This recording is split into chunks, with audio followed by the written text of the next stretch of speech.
السلام علیکم ورحمۃ اللہ وبرکاتہ۔ آج میں آپ لوگوں کو بتاؤں گی سورہ فاتحہ کا ٹرانسلیشن۔ اعوذ باللہ من الشیطان الرجیم، بسم اللہ الرحمن الرحیم۔ سورہ فاتحہ کی پہلی آیت ہے الحمد للہ رب العالمین۔ الحمد للہ کا مطلب ہوتا ہے تمام شکر اور تمام تعریف اللہ کے لیے ہے۔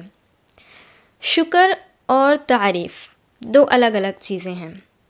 ضروری نہیں ہے کہ جس چیز کی آپ تعریف کریں اس کا آپ شکر بھی ادا کریں، اور جس چیز کا شکر ادا کریں اس کی تعریف بھی کریں۔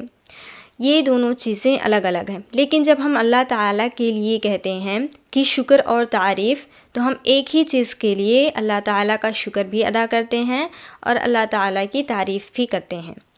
ایک اور چیز کی حمد میں نیت شامل ہے۔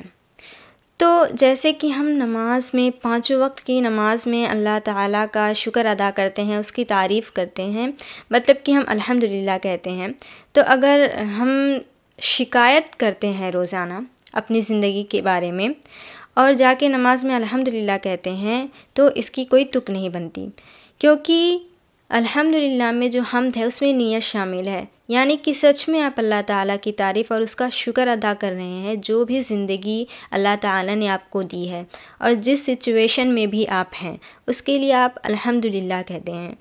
یعنی کہ ہم جب الحمدللہ کہتے ہیں تو ہر چیز کی پازیٹیو سائڈ کو دیکھتے ہیں، کیونکہ اگر ہم نگیٹیو سائڈ کو دیکھ رہے ہیں اور پھر الحمدللہ کہہ رہے ہیں تو اس کا کوئی مطلب نہیں بنتا۔ حمد کہتے ہیں تعریف اور شکر کو۔ پھر اگلا ورڈ ہے رب۔ رب کہتے ہیں عربی میں جو مالک ہو، سید ہو، منعم ہو، مربی ہو۔ مالک کہتے ہیں جس کا کسی چیز پر کنٹرول ہو، لیکن وہ کنٹرول پوری طرح سے نہیں ہوتا ہے۔ جیسے کہ اگر میں کہوں کہ میں اس فون کی مالک ہوں، تو اس کا یہ مطلب ہوا کہ اس فون پر میرا پوری طرح سے کنٹرول نہیں ہے۔ اگر میں چاہوں کہ اسے 2 منزلے کے چھت سے نیچے گرا دو تو میں ایسا نہیں کر سکتی، کیونکہ ایسا کرنے پر میرے گھر میں میرا دانا پانی بند ہو جائے گا۔ تو یعنی کہ جو مالک ہوتا ہے اس کا کنٹرول پوری طرح سے نہیں ہوتا۔ پھر آگے ہے سید۔ مالک میں کنٹرول نہیں تھا لیکن سید میں کنٹرول ہے، تو یعنی کہ میں اس فون کو 2 منزلے کے چھت سے نیچے گرا سکتی ہوں اگر میں اس فون کی سید بھی ہوں تو۔ پھر اگلا ورڈ ہے منعم۔ منعم کہتے ہیں تحفہ دینے والے کو، یعنی کہ گفٹ دینے والے کو۔ تو جو تحفہ ہوتا ہے نا، وہ انسان کماتا نہیں ہے، اسے اگر کوئی خوش ہوتا ہے تو دے دیتا ہے، کسی کا من کرتا ہے کسی کو تحفہ دینے کا تو دے دیتا ہے، لیکن کوئی اسے کماتا نہیں ہے۔ یعنی کہ جیسے ہماری آنکھ ہے، ہمارے ہاتھ، ہمارے پیر، ہمارا جسم، ہمارا دماغ، تو تحفہ جو ہے وہ انسان کماتا نہیں ہے، اسے مل جاتا ہے۔ تو اللہ تعالیٰ نے بھی ہمیں جتنی بھی نعمتیں دی ہیں، جتنی بھی چیزیں دی ہیں، وہ ہم نے کمائی نہیں ہیں۔ پھر اگلا ہے مربی۔ مربی کہتے ہیں دیکھ بھال کرنے والے کو، پرورش کرنے والے کو۔ جیسے کہ ماں باپ اپنے بچوں کے لیے مربی ہوتے ہیں، کیونکہ وہ اس کی دیکھ بھال کرتے ہیں۔ جیسے کہ کوئی اپنے پودے کی حفاظت کرتا ہے تو وہ اپنے پودے کے لیے کیا ہوا؟ مربی ہوا۔ تو اب مان لیجئے کہ کوئی انسان کسی گھر کا اگر رب ہے، یہاں میں انسان کی بات کر رہی ہوں، اللہ تعالیٰ کی نہیں، تو اگر کوئی انسان اپنے گھر کا رب ہے تو اس کا یہ مطلب ہوا کہ وہ اس کا مالک بھی ہے، اس پر پوری طرح کنٹرول بھی ہے، وہ اس کے لیے نئی نئی چیزیں بھی خریدتا ہے، الگ الگ خوبصورت اچھی اچھی چیزیں خریدتا ہے، گھر میں لا کے لگاتا ہے، کیونکہ وہ منعم ہے۔ پھر اگلا ہے مربی، یعنی کہ وہ اس کی دیکھ بھال بھی کرتا ہے، اگر کوئی چیز کہیں سے ٹوٹ جاتی ہے تو اسے صحیح کرواتا ہے اور اس کی حفاظت کرتا ہے۔ تو اس کے بعد ہے عالمین۔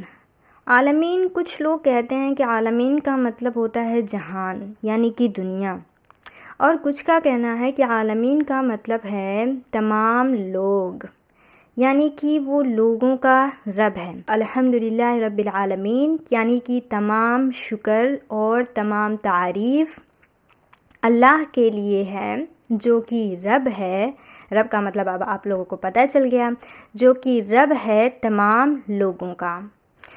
تو یہاں پر جو سوال شروع میں اگر کسی کے دماغ میں آیا ہو کہ آخر اللہ تعالیٰ کی تعریف اور اس کا شکر کیوں ہے بھائی، آخر کیوں کرنا ہے، تو آگے جواب ہے کیونکہ وہ رب ہے تمام لوگوں کا۔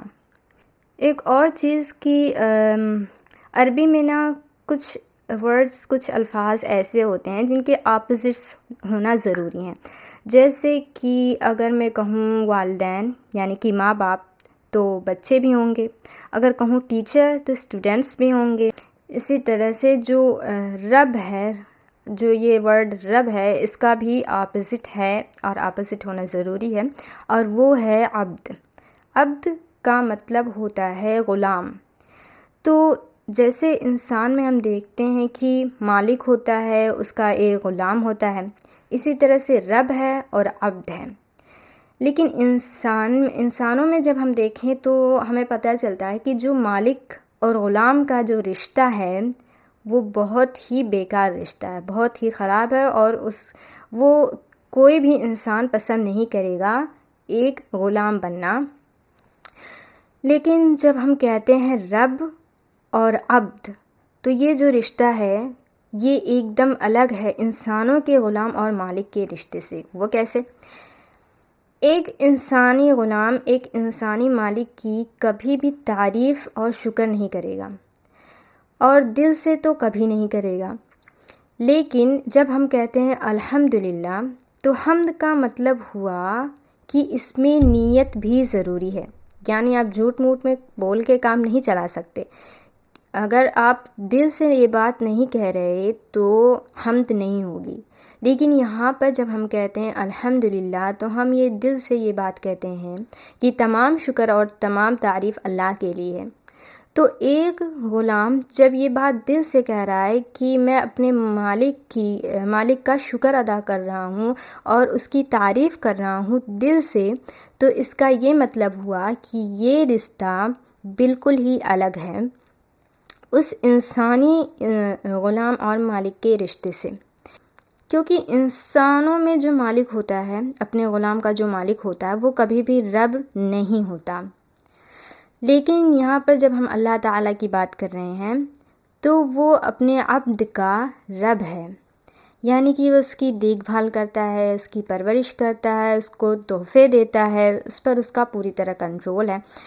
تو یہاں پر جو رشتہ ہے رب اور عبد کا، وہ پوری طرح سے الگ ہے، اور اسی وجہ سے ہم اس کا شکر ادا کرتے ہیں اور اس کی تعریف کرتے ہیں پورے دل سے۔